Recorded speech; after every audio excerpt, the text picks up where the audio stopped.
World cup की Fateh Pakistani cricket team के कप्तान और तहरीक इंसाफ के सरबराह इमरान खान से मिलने इस्लामाबाद में वाक़या उनकी रहायशगाह पर पहुंचे।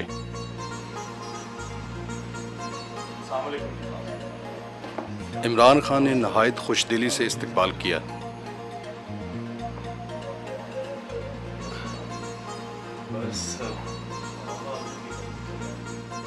आपकी उम्र क्रिकेट के मैदानों में गुजरी, सियासत का खेल मुश्किल है या क्रिकेट का? दोनों में कोई चीज़ कॉमन तो है नहीं, दोनों मुख्तलिफ चीज़ें हैं बिल्कुल। क्रिकेट सिर्फ आपको एक चीज़ सिखाती है, स्ट्रगल करना, अपने आप को चैलेंजेस लेना और गिर के खड़े होना, मुकाबला करना, हार ना मानना, ये एक ट्रेनिंग दे देती है क्रिकेट। और वो काम आती है दुनिया में, आप कोई भी काम करें, मसलन कैंसर अस्पताल में बड़े बड़े मुश्किल मरहलात का सामना करना पड़ा, लगा कि कैसे पैसा इकट्ठा होगा, अस्पताल कैसे बनेगा, लेकिन एक स्पिरिट जो क्रिकेट से जो ट्रेनिंग थी कि आखिरी गेंद तक हार ना मानना, वो सारी ज़िंदगी में किसी भी शोबे में इंसान चला जाए काम आती है। तो मैं समझता हूँ कि मेरी जो पॉलिटिक्स में जो मेरी ट्रेनिंग क्रिकेट ने की थी, वो अगर ना होती तो शायद मैं कभी पॉलिटिक्स में आता ही ना। क्रिकेट की ज़िंदगी में सेहत और वर्जिश पर बहुत ज़ोर होता है, जबकि सियासत में लोगों से मिलने में बहुत वक्त लगता है। आप ये दोनों चीज़ों में जो इख्तलाफ है, इसको कैसे आपने हल किया? देखिए, एक जब आपका एक मकसद आ जाए ना, तो फिर ज़िंदगी मकसद के इर्द गिर्द घूमती है। पहले ये नहीं कि मेरा ये ज़िंदगी की रूटीन है तो फिर मकसद बनाया जाए, पहले मकसद आता है, फिर ज़िंदगी का आप अपनी उस अडॉप्ट करते हैं उसके मुताबिक। क्रिकेट में मैं कभी किसी से मिलता ही नहीं था। मेरे 3-4 दोस्त थे, सारी ज़िंदगी मैंने उन दोस्तों के बीच में गुजारी, और किसी आदमी से मैं मिलता ही नहीं था, और ना मुझे शौक़ था और ना मुझे ज़रूरत थी। और जब पॉलिटिक्स में आए तो अब उसका बिल्कुल उल्टा हिसाब है। ज़्यादा लोगों से मिला अब, और सारा दिन ही लोगों से मिलना है, और जो वो एक बाहर आउटडोर्स यानी कि फ़िज़िकल फिटनेस, बाहर ज़्यादा रहना, ऑफिस में ना बैठना, अंदर ना, घरों में ना बैठना, तो बिल्कुल उल्टा हो गया। लेकिन जिस तरह मैंने आपको कहा कि एक मकसद है, और उसमें फिर अपनी मैं ज़िंदगी कोशिश करता हूँ कि कभी कभी एक्सरसाइज भी कर लूँ, कभी कभी पहाड़ों पर ट्रैकिंग कर लूँ जिसका मुझे बड़ा शौक़ है। लेकिन ज़ाहिर है वो जो मेरी पहले ज़िंदगी थी वो अब मैं नहीं चला सकता उस तरह। मुलाजिम वहीं पर नाश्ता ले आया। ये वैसे नहीं, मैं शुरू से मैं फ्रूट और ये दही खाता था नाश्ते में। बता रहा था म्यूजिक टू शौकत दिया।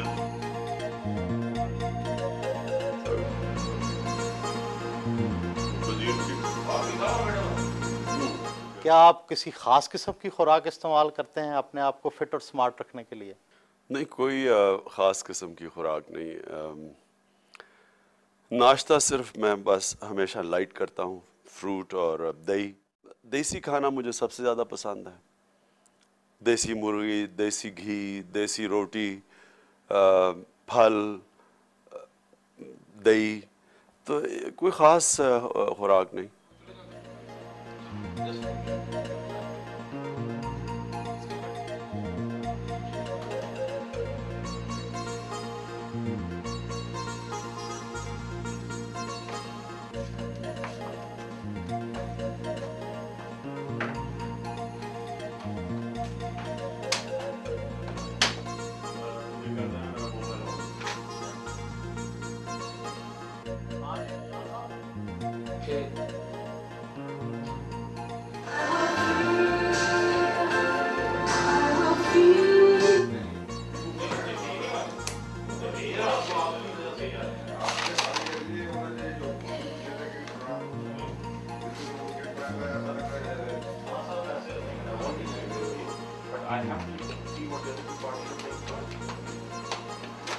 I'll know in a couple of days.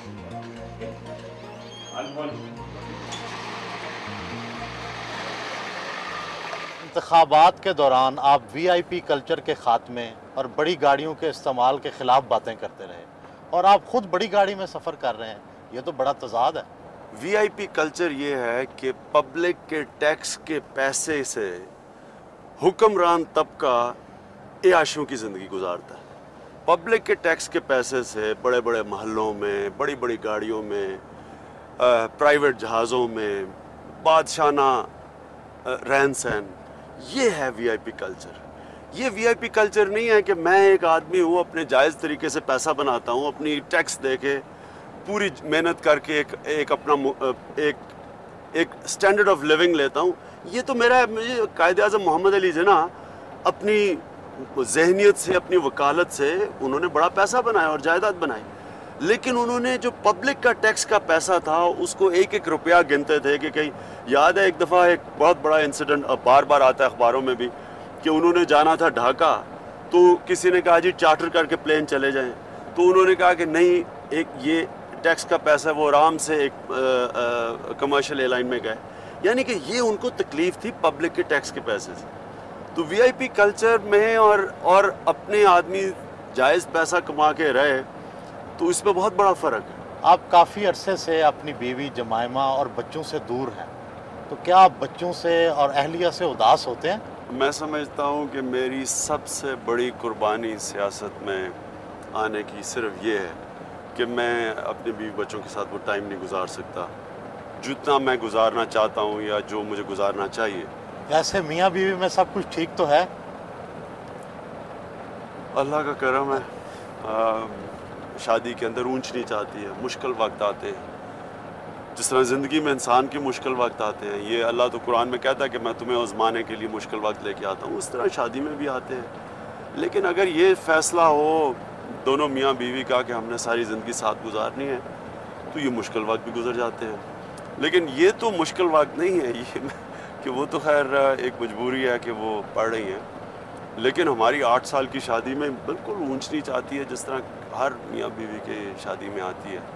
लेकिन मैं अपने आप को खुशकिस्मत समझता हूँ कि ये अल्लाह का करम है कि मुझे एक ऐसी बीवी मिली जिसने बड़ी कुर्बानी दी है।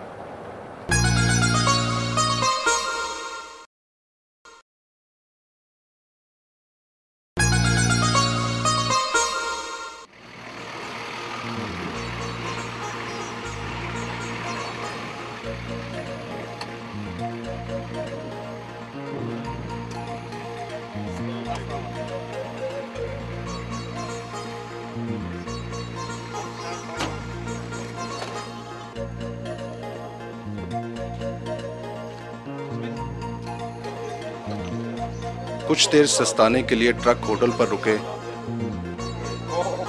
अच्छा,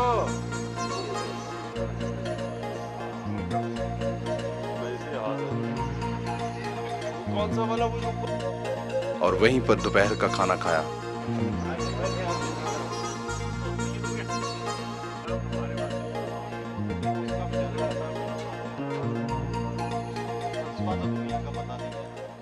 कहाँ जदीद शहरों की पुरअसाइश ज़िंदगी और कहाँ चारपाई होटल। आपको आखिर सियासत करने का ख्याल कैसे आ गया? ये मेरे लिए कोई ऐसी मुश्किल तो ज़िंदगी नहीं, मैं तो बड़ा इसमें आसान फील करता हूँ, क्योंकि मैं बचपन से पाकिस्तान के तकरीबन सारे हिस्सों में फिर चुका हूँ। शिकार का भी शौक़ था, उसमें भी देहात में फिरना, और ट्रैकिंग का शौक़ था पहाड़ों में, वहाँ भी कोई फैसिलिटीज़ तो नहीं है, तो मेरे लिए ये कोई इतना मुश्किल नहीं है। हाँ, सियासत की कई चीज़ें हैं मुश्किल, मसलन सारा वक्त लोगों के मसले आते रहते हैं आपके पास, लोगों की मजबूरियाँ हैं, यहाँ आवाम के लिए तो है कुछ नहीं इस मुल्क में, तो वो एक प्रेशर है कि वो किस तरह मसले हल करें, ये है ज़रूर। अगर माशरे में जुल्म और नाइंसाफ़ी हो तो हर शहरी सियासत में जाएगा, लेकिन सिर्फ 2 तबके नहीं जाएंगे, एक जो खुद गर्ज हों और दूसरे जो बुज़दिल हों, जो मुफाद परस्त से डरें। तो मैं अपने आप को ना बुज़दिल समझता हूँ, ना मैं समझता हूँ कि अल्लाह ने बड़ा करम किया है कि मुझे इंसानियत की तरफ लगाया है।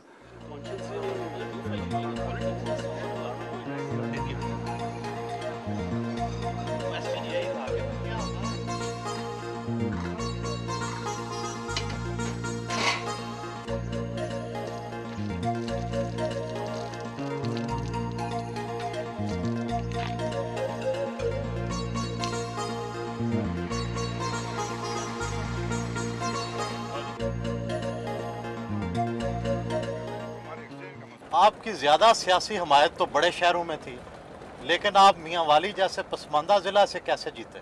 शहरों में हमें बदकिस्मती से तंजीम नहीं बनी थी और सारे पाकिस्तान में हमारी तंजीम कमज़ोर थी। मियांवाली में हमारी तंजीम ज़बरदस्त बन गई। और दूसरी चीज़ ये है कि यहाँ के लोगों ने एक जो पुराने जागीरदार ज़हनियत के लोग थे उनके ख़िलाफ़ खड़े हो गए। वो नौजवान थे, सारे मेरे साथ खड़े हो गए और साथ पब्लिक ने मेरा साथ दिया, क्योंकि जो यहाँ के 3 बड़े सियासी घर थे वो तीनों इकट्ठे हो गए मेरे ख़िलाफ़। हालांकि 30 साल एक दूसरे के ख़िलाफ़ लड़े, इस बारी तीनों इकट्ठे होकर उन्होंने मुझे हराने की कोशिश की, तो पब्लिक मेरे साथ खड़ी हो गई। मियांवाली में अपने हल्का में पहुंचे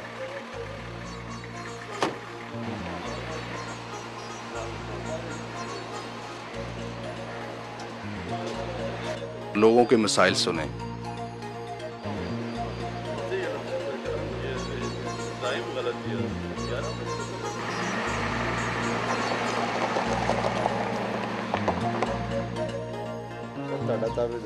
पास ही एक जगह फातह खानी के लिए गए।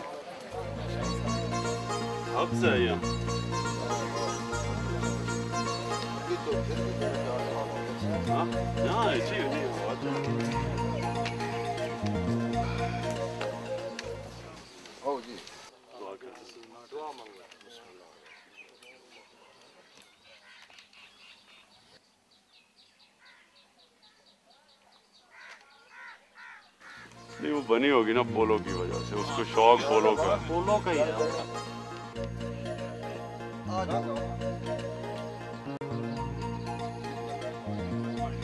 रवायती अंदाज में आम खाए।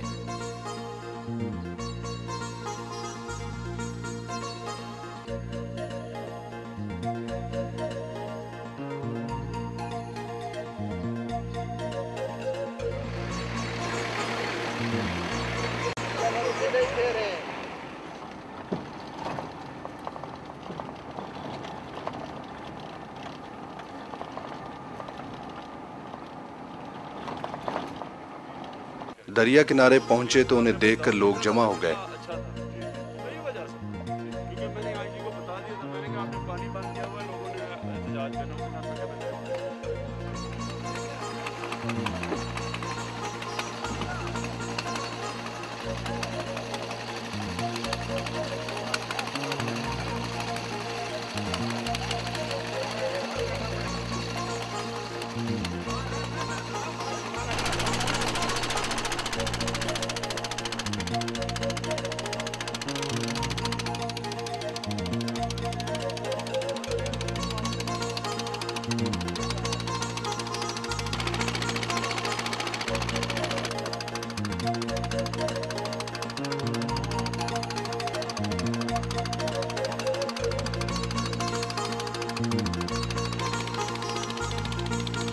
जब से आपकी शादी हुई है और जब से आप सियासत में आए हैं, ऐसा लगता है कि आपकी हिस्से लतीफ़ ख़त्म होकर रह गई है। नहीं, मैं तो समझता हूँ कि मेरा जो टेस्ट है वो और बेहतर हो गया। और ये जो इलाका है, मैं आपको ये बता दूँ कि अगर ये मगरिब में कोई होता तो यहाँ खूबसूरत रेस्टोरेंट होने थे, इस पानी के ऊपर वाटर स्पोर्ट्स होनी थी। अब आपको सिर्फ कुदरती हुस्न से दिलचस्पी है या इंसानी हुस्न से भी? इंसानी हुस्न से पता नहीं क्या मतलब आपका दिलचस्पी का, यानी कि अल्लाह की जो भी बनाई हुई चीज़ें हैं उनको अप्रिशिएट करता हूँ। आपके क्रिकेट के ज़माने में आपका तासुर एक प्ले बॉय का था, क्या अब आपने अपने आप को बदल लिया? देखें, इंसान बदलता है, मैं बदला हूँ और अल्लाह का शुक्र है कि सही रास्ते पे गया हूँ, यानी कि इंसान गलत तरफ भी बदल सकता है। पिछले 10 साल में मैं जिस रास्ते पे निकला हूँ, ये इसमें मुझे सबसे ज़्यादा सुकून मिला है और ज़िंदगी में एक सही माने में मैं समझता हूँ कि मैं डायरेक्शन में निकला हूँ। आपको शेर व शायरी से भी दिलचस्पी है?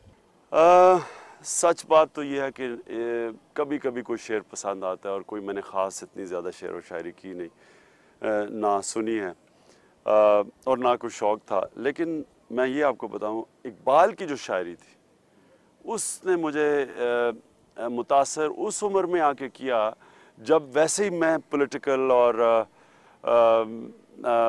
जो मेरी सोच बदल रही थी, दीन की तरफ जा रहा था। इंसान खुशकिस्मत होता है कि किसी हिस्से में भी जब उसमें अल्लाह में यकीन आ जाए, तो तब इकबाल ने मुतासर किया और तब फिर मैंने उसकी शेर व शायरी का मुताला किया और बल्कि उसके फ़लसफ़े का। वापसी पर बच्चों ने घेर लिया, उनके साथ क्रिकेट खेली।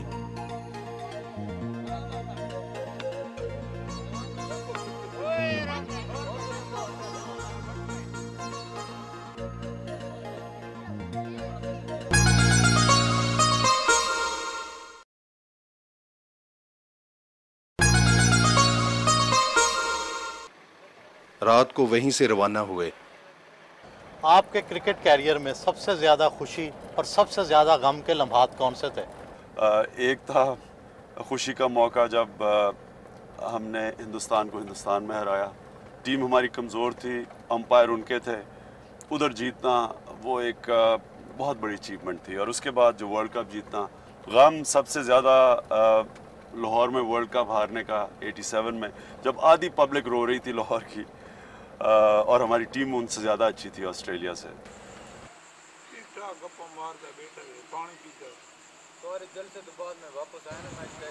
गांव में अपने एक कारकुन की वफात पर फातह खानी की।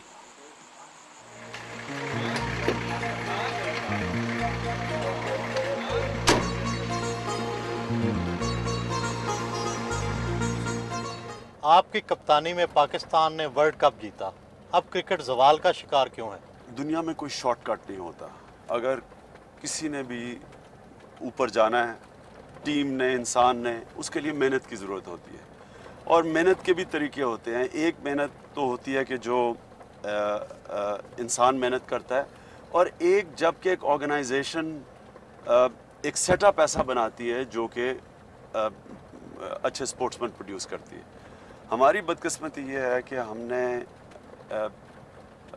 हमारे क्रिकेट मुसलसल जो भी क्रिकेट बोर्ड्स आए, किसी ने पाकिस्तान का जो क्रिकेट स्ट्रक्चर है उसके ऊपर मेहनत नहीं की। सोचा नहीं कि ये जो स्ट्रक्चर है ये किसी काम का नहीं है। प्लेयर्स निकल रहे हैं तो अपने टैलेंट से निकल रहे हैं, और इस स्ट्रक्चर का उन प्लेयर्स के बनाने में कोई बड़ा हाथ नहीं था।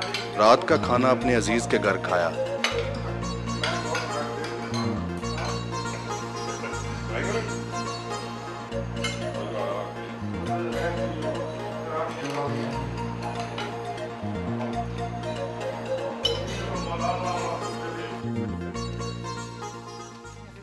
सियासत में आने से पहले आप पूरी कौम के महबूब करिश्माती हीरो थे। सियासत में आने से आप मुतनाज़िया नहीं हो गए? देखिए, इंसान दुनिया में इसलिए नहीं आता कि वो एक हीरो बन जाए या वो एक पॉपुलर हो जाए।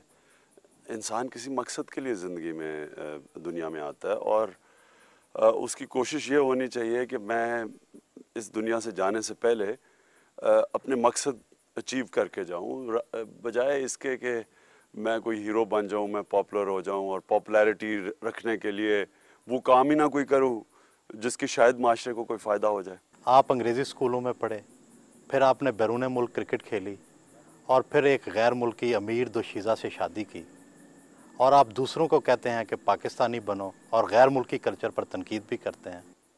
अंग्रेज़ी स्कूल में पढ़ा, इसलिए मुझे ये एहसास है कि इंग्लिश मीडियम स्कूलों में जिस तरह की तालीम दी जा रही है, हम मगरबी कल्चर का हमें ग़ुलाम बना देती है, और इसलिए मैं उसकी तनकीद करता हूँ। मैं जब लोगों को कहता हूँ पाकिस्तानी बनो, मैं इसलिए कहता हूँ कि जो भी कौम किसी और तहज़ीब की ज़हनी ग़ुलाम बन जाती है, वो कभी आगे नहीं बढ़ सकती, वो फिर ग़ुलाम ही रहती है।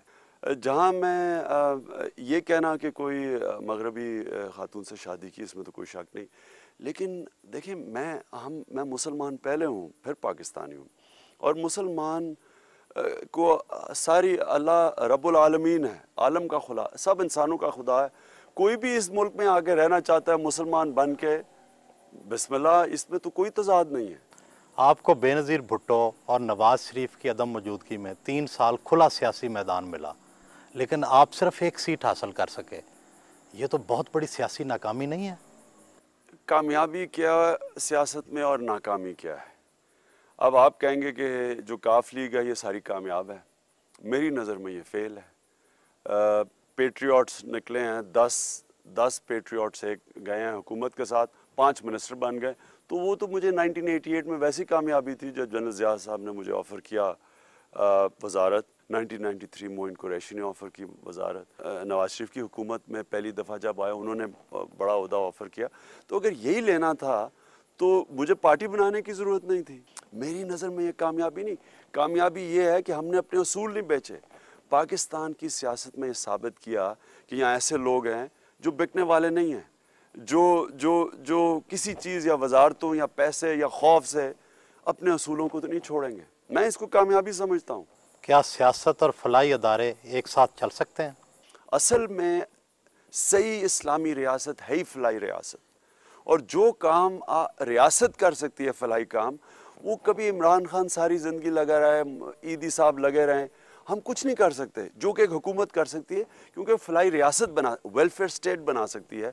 जो आज आप स्कैंडिनेविया में चले जाएं, यूरोप में चले जाएं, वो एक मुकम्मल तौर पे फलाही रियासतें हैं जिधर इंसान की बुनियादी ज़रूरियात की ज़िम्मेदारी रियासत लेती है।